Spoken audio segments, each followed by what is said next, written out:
Assalamualaikum, nama saya Cik Wandani Azli binti Cik Waras ID, nombor matrik 2240613. Hari ini saya akan terangkan tentang nilai dalam pendidikan dan kejujuran serta budaya kecemerlangan akademik.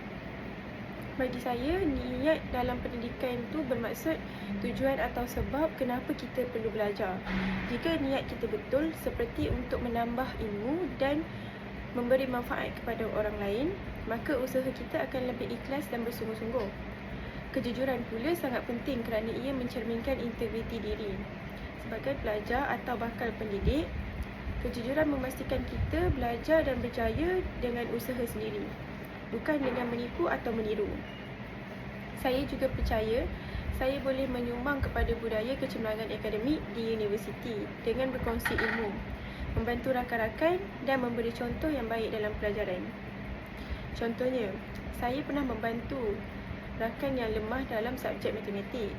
Saya tidak beri jawapan, tetapi saya beri tunjuk ajar sehingga dia faham dan boleh jawab sendiri.